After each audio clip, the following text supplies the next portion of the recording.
Friends, ఇప్పుడే అందిన వార్త. సొంత రాష్ట్రంలో పీఎం మోదీకి ఊహించని భిక్షాక్ అంటూ లేటెస్ట్ అప్డేట్ అయితే రావడం జరిగిందండి. సో ఆ వివరాలు ఏంటనేది వీడియోలో తెలుసుకుందాం. వీడియోని స్కిప్ చేయకుండా పూర్తిగా చూడండి. కంప్లీట్ ఇన్ఫర్మేషన్ అయితే అర్థమవుతుందండి. మీలో ఇంకెవరైనా సరే మన ఛానల్ సబ్స్క్రైబ్ చేయకుండా చూస్తున్నట్లయితే వెంటనే మన ఛానల్ సబ్స్క్రైబ్ చేసుకోండి. ప్రభుత్వం నుంచి వచ్చే లేటెస్ట్ అప్డేట్స్ అన్ని కూడా మీ ఫోన్ నోటిఫికేషన్ రూపంలో అందించడం జరుగుతుందండి. చూస్తున్నారు కానీ లైక్ చేయడం మర్చిపోతున్నారు. దయచేసి లైక్ చేయండి. ఇక లేట్ చేయకుండా ఇలాగైతే వెళ్ళిపోదామండి.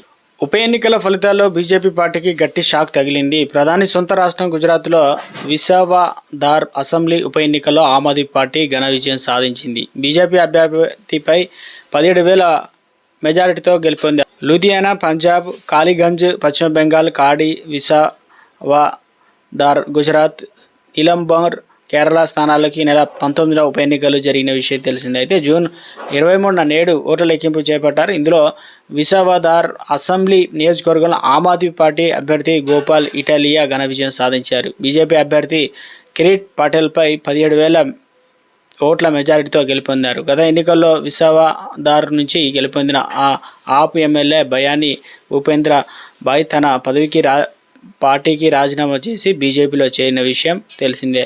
దీంతో అక్కడ ఉప ఎన్నికలు అయితే అనివార్యం.